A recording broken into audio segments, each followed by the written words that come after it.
Bueno, buenos días. Soy Antonio Oliver, de la Universidad Autónoma de Madrid. Ante todo, agradecer al profesor Gironès y a la Universidad de Valencia su generosa invitación para estar hoy aquí con ustedes. Yo también voy a hablar del Mediterráneo y lo voy a hacer desde la perspectiva geopolítica.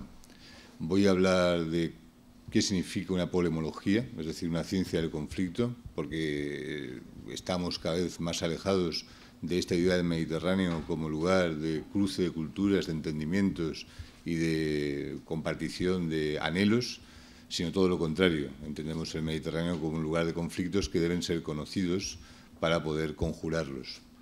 Voy a hablar también de los diversos escenarios geopolíticos que el Mediterráneo, como ámbito que requiere entendimiento y claves específicas, tiene ante sí.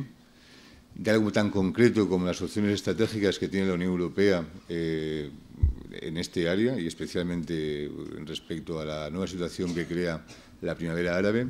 Y, por último, pues veremos si hay posibilidad de pensar en algunas conclusiones. La flechita de la derecha, la flecha de abajo a la derecha. Sí. Es que tengo un PDF aquí. Aquí sí. Bueno, pues naturalmente yo también tengo que citar a Brodel, que es el gran maestro que compartimos casi todos presentes. Y me gusta mucho esta cita que sí voy a leer. Partir al descubrimiento del Mediterráneo es penetrar el arcaísmo de los ensimismados mundos insulares, pero también reconocer civilizaciones que siempre se renuevan y encontrar en suma a África, a Asia y a Europa con sus problemas de hoy y con el recuerdo de sus civilizaciones de ayer. Sí, perdón. Bueno, nos referimos...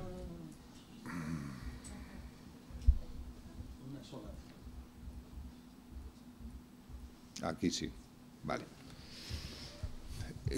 Vamos a adoptar una perspectiva geopolítica, entendemos geopolítica como aquella metodología que entiende que el espacio y el territorio es condición indispensable para hablar del poder y para hablar de los conflictos del poder.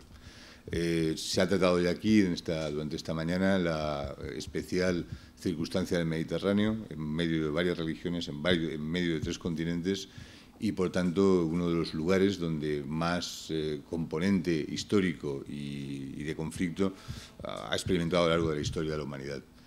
Pero la concepción geopolítica tradicional atiende menos a realidades políticas, es decir, en ese sentido nos dedicamos menos al análisis de la democracia que a análisis de las consecuencias del territorio y de los espacios.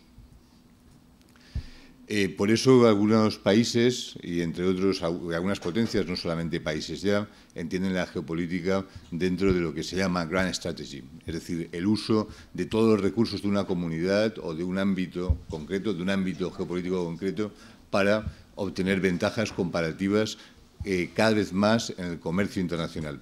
Por eso hay autores que dicen que se está abandonando incluso este modelo geopolítico para irnos directamente al modelo geoeconómico.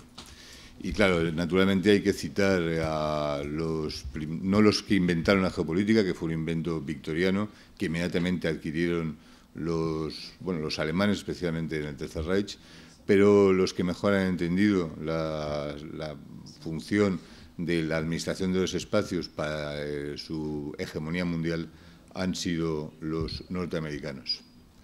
No voy a extender sobre los puntos calientes porque son todos conocidos, especialmente en Oriente Medio. No voy a hablar otra vez del estrecho de Gibraltar, que es otro de los puntos que es un límite del Mediterráneo y tradicionalmente el ejemplo geopolítico más claro. Por eso los británicos, que como hemos dicho fueron los autores o los que primero concibieron, el señor Mackinder, lo tienen desde antes de Mackinder, desde 2 siglos antes de Mackinder, que fue el padre de la geopolítica, lo tienen y no lo van a soltar. Tenemos a nuestros amigos italianos que también entienden muy bien de lo crucial del dominio del territorio y especialmente de determinados estrechos, entre otros el que ocupa en Reggio Calabria, el estrecho de Messina. Tenemos una sola palabra que nos hace temblar a muchos de nosotros solamente cuando la decimos y hablamos de estrecho de Hormuz. Muchos nos dicen, no os preocupéis, es imposible que se pueda cerrar, que Irán lo toque porque están tan interesados como otros en exportar su petróleo. Sin embargo, la posibilidad existe y eso está, curiosamente, dentro del ámbito euromediterráneo, que es una palabra que no le gusta a nuestros amigos italianos, que yo tampoco comparto, pero que nos sirve bastante bien para entendernos. No voy a extender tampoco respecto de qué hablamos cuando hablamos de polemología. Vale decir que es una ciencia de la guerra. Vale decir que ya no nos creemos en la idea del Mediterráneo como crisol de culturas y religiones, con esas dulces afinidades a las que me refería antes. Y voy a utilizar a un filósofo un poco para resumir cuál es el espíritu de esta ponencia. He asumido en mí el espíritu del Mediterráneo, ahora quiero producir el contragolpe. Producir el contragolpe significa que por encima de retóricas, por encima de fes que no se han visto correspondidas ni en el proceso de Barcelona, ni en las iniciativas euromediterráneas que hasta ahora han sido, es momento quizás no de retroceder, pero de pensar el espacio mediterráneo de otra manera. Y es que no puede ser de otra manera. Sí puede ser de otra manera, pero estamos obligados a pensar de otra forma, porque nuestro primer libro no es un libro que habla de afinidades. Uno de los libros que nos funda como mediterráneos es casi la crónica de un genocidio, y de un terrible conflicto que nos ha conformado a casi todos, ¿no? Por eso, atender a la guerra significa hacerse cargo de la fragilidad de la paz, la fragilidad de la democracia. Lo hemos estado viendo aquí con las consecuencias de la primavera árabe, que no han sido hasta el momento más que un aumento del desempleo, que una disminución de las reservas, que un aumento de las dificultades de vida para muchísimos, a pesar de que el fin es tan loable como la lucha por la democracia. Pero es que la guerra, como saben los griegos desde la fundación de nuestra cultura, es la madre de todas las cosas. Lo sabían en Salamina. Esta es una visión de Salamina desde el lado persa, y sí me gustaría hacer mención a algo que no nos puede pasar o que no nos debe pasar en el Mediterráneo, pero que nos está ocurriendo ya, como estamos viendo con nuestros amigos sirios. Para el griego, la guerra contra el persa, la guerra contra el enemigo exterior es polemos, pero la guerra civil, la guerra entre ciudadanos del mismo ámbito, y que nosotros podemos hablar, ahí sí, y sin demasiadas esperanzas, pero ahí sí, de ciudadanos del Mediterráneo, es la guerra de todos contra todos, el omne vela contra omnes, famoso jovesiano, pero llevado ahora entre sirios y probablemente extendido a otras partes de un Mediterráneo que ya no puede pensar que acaba en los confines de nuestro Mediterráneo occidental, porque nosotros en España, cuando pensamos en el Mediterráneo, pensamos con nosotros, con los amigos italianos y con el Magreb, y máximo con el Masrec, pero el Mediterráneo se está extendiendo ya hasta las puertas de Irak, hasta los Dardanelos, hasta el Bósforo. Por eso sí que hay una promesa. Nos funda la Ilíada, pero también nos funda el oráculo de Delfos, que nos dice que conócete a ti mismo. Y conocer a ti mismo para no incurrir en la estasis, incurrir en la guerra civil de todos contra todos, requiere repensar nuestra identidad. Porque, claro, en el momento que piensas tu identidad y la piensas mal, te encuentras con que potencias que durante algún tiempo, el siglo pasado, se les calificaba como enfermo de Europa, en estos momentos se han convertido en la clave de nuestra área, en la clave del Mediterráneo. Estamos hablando de Turquía. El señor que aparece en la foto tan apuesto es el padre de todos los turcos, es Atatürk, y su ministro de Exteriores, este mismo mes, o sea, este mes de abril, decía que sí que había repensado su identidad, pero que no era ya el ministro de un Estado-nación, que Turquía volvía a tener pretensiones de imperio otomano. Y claro, esa es la manera de pensar identidades que no cabe en el Mediterráneo, que, como decían antes nuestros amigos, está bien limitado, ¿verdad? No podemos ir a una reflexión en ese sentido. O sea, ni Turquía ni probablemente la Unión Europea, como veremos más tarde. Esa manera de no entender, esa actitud de no entender las medidas, era la que no atendían los dioses. Se llama hibris y pretende salirse de las justas medidas de la actuación humana.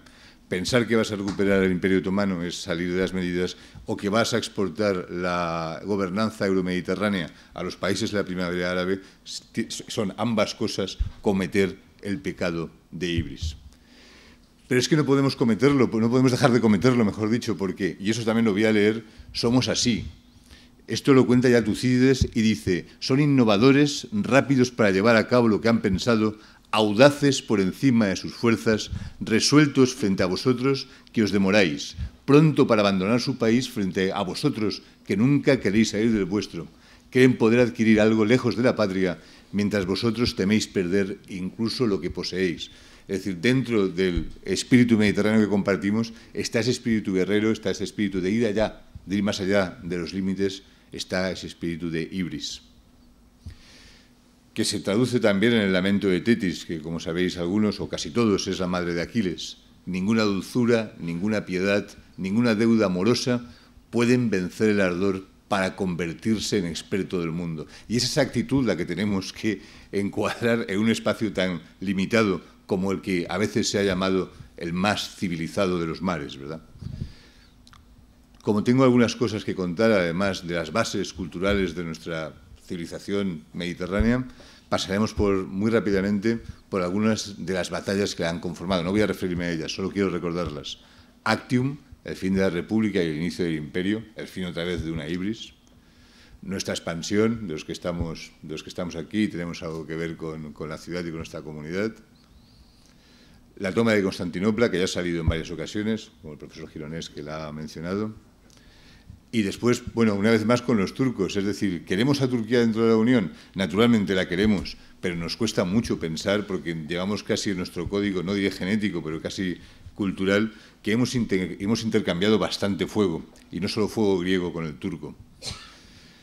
Hay que recordar la conquista de Orán, la conquista de Túnez, a Carlos V, que cuando, bueno, como brazo armado de la cristiandad notifica al Papa. O sea, como veis, a lo largo de la historia hemos hecho casi todo menos llegar a acuerdos y llegar a feraces o a fértiles intercambios. Por mucho que hemos viajado a Italia, siempre que se nos ha dado la oportunidad. Seamos, como nos decían, pintores, intelectuales, artistas, militares o administradores. No podía dejar de colocar Lepanto, la más alta ocasión que vieron los siglos, volver a citar a Brodel, que aquí es, en fin, es recurrente entre todos los que estamos exponiendo esta mañana.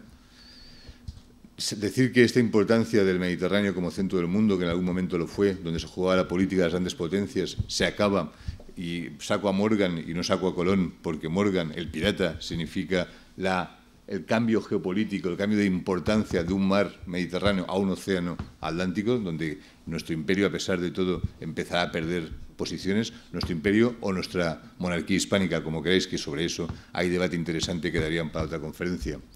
Dejo a Orán. Hablo también del Gran Tour, que comparto con mis compañeros o con mis amigos, el Gran Tour que lo incluyo dentro de la polemología porque para muchos ha ayudado a saquear las claves culturales y ha transmitido una visión del Mediterráneo como lo otro delicioso. Quiero decir, lo civilizado, lo industrial, lo riguroso, lo racional está en el norte y uno se va al sur para aprender a gozar del arte, de la vida, en fin, de lo que no es estrictamente la racionalidad capitalista que va a dar importancia y hegemonía a los países del norte. También sale, por segunda vez, sale Goethe, fundamental para entender a esto que me refiero. Sale alguien que está en la misma línea, Hölderlin. Muchos conocéis a Byron, que morirá luchando por una idea del Mediterráneo y al que en estos momentos, desde Misilonghi, no le parecería nada raro ni la primavera árabe ni algunas cosas que han aparecido por aquí. Monti, la descolonización en Argelia. Esta primavera árabe a la que se han referido con una precisión encomiable. Y ahora me gustaría hablar de escenarios geopolíticos en el Mediterráneo.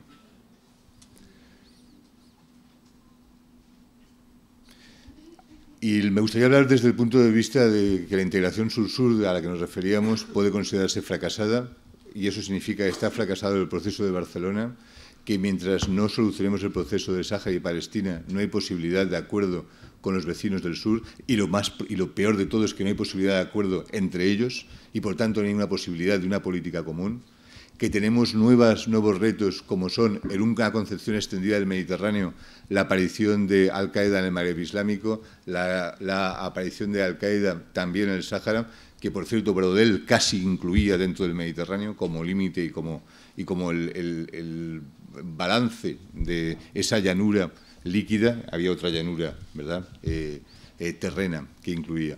Pero no quiero detenerme en cada uno de los conflictos, pero muy rápidamente, sabéis qué es lo que ocurre en Libia. Sabemos que en Egipto, que tienen elecciones dentro de muy poco, en noviembre, hay una posibilidad de apelación no solo de hermanos musulmanes, sino de los partidos islamistas, que pueden no garantizar la marcha de la democracia tal como la entendemos.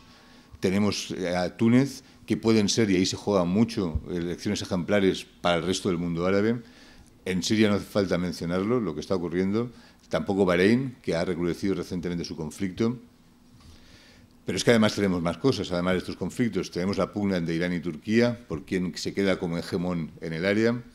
Tenemos la intención de una Rusia reputinizada, por utilizar esa expresión, que quiere seguir pensando en el Mediterráneo como su lugar natural para salir al mar, y va a perder probablemente la base que tiene en el Tartus, en Siria. Y tenemos a una UE que en estos momentos se caracteriza sobre todo por una parálisis, lamentable, parálisis a la hora de entenderse con los países del sur de Europa, es decir, con nosotros, con Italia, y cuanto más parálisis para empezar o reiniciar esa unión por el Mediterráneo de la que hablaba Sarkozy, que probablemente tampoco ganará las elecciones. Es un problema de estrategia, no es un problema no solo de medidas concretas, es un problema de no volver a pensar en términos euromediterráneos. Y me gustaría referirme a 5 escenarios concretos y con esto acabar mi ponencia aquí. 5 posibilidades que tiene la Unión Europea para gestionar esta complejidad. La primera, insistir en la mímesis euromediterránea, que es más de lo mismo, seguir haciendo lo que hemos hecho hasta ahora y frustrarnos una y otra vez porque nuestros vecinos del sur no nos comprenden o dicen que no quieren comprendernos. Y nosotros nos dedicamos desde la Unión Europea y desde España también, que aunque en estos momentos tenga grandes presupuestos de cooperación, ha gastado mucho dinero en el Magreb para intentar llevar adelante esta política con un éxito bastante discutible. Podemos hacer algo más modesto y es exportar gobernanza, exportar instituciones que han funcionado en Europa en cuanto a medio ambiente, en cuanto a salud, en cuanto a política industrial. Pero el problema es que no es un problema de integración norte-sur, es sobre todo un problema de integración sur-sur, entre los mismos países de la orilla sur del Mediterráneo que no están por la labor. Por poner un ejemplo solo, muchos sabéis que la frontera entre Argelia y Marruecos continuará cerrada sine die. Y entonces es imposible entender que esa posibilidad de tener cientos de millones de ciudadanos que están esperando nuestros productos, están esperando nuestra tecnología y, por otro lado, podían estar colaborando, cooperando con nosotros, invirtiendo, porque tienen recursos para hacerlo en Europa, es imposible sin cooperación sur-sur mejorada. Gobernanza cosmopolita es la tercera opción y tiene que ver, y eso es lo que nos gustaría, con dar protagonismo a las sociedades civiles de las dos orillas del Mediterráneo para que empiecen desde abajo y no desde los gobiernos a crear a compartir riesgos y a crear proyectos compartidos. Aquí renunciamos ni a dar ejemplo, ni a pensar que tenemos mejores instituciones que nadie, sino a provocar intercambios comerciales, científicos, académicos como este, que permitan que la sociedad civil tenga un papel cada vez mayor en el Mediterráneo. No voy a extenderme con gobernanza cosmopolita, aunque podría entenderse que me gustaría que fuera percibido como la conclusión de esta ponencia, es decir, solo entre las sociedades civiles del Mediterráneo o activando las sociedades civiles del Mediterráneo tenemos una oportunidad para salir como afuera, para crecer, para mejorar dentro de nuestro ámbito geopolítico. No voy a mencionar el realismo estratégico, que significa dedicarnos a ver al Mediterráneo solo como un peligro, es un peligro de terrorismo, un peligro de migraciones no deseadas. Podemos gestionarlo, pero es una política alicorta que tampoco nos ha llevado a grandes resultados. Y, por último, resignarse a un Mediterráneo deseuropeizado, que a mí me parece una de las peores opciones. No solo por una cuestión estética, esto es el Mediterráneo visto desde el punto de vista de los chinos, es un óleo que en vez de pensar en el Mediterráneo Grand Tour, su estilización es un poquito más kitsch y solamente por eso habría que pensar si no vale la pena seguir estando presentes en el área. Y bueno, la idea es, vamos a evitar la Stasi, vamos a evitar la guerra entre nosotros, vamos a transmitir la posibilidad de que existen posibilidades de guerras civiles, que hay que hacer lo imposible para ayudar a la cooperación sur-sur, sin la cual es imposible cooperación alguna. En cuanto al agravamiento de las condiciones, ya han sido descritas en la ponencia anterior.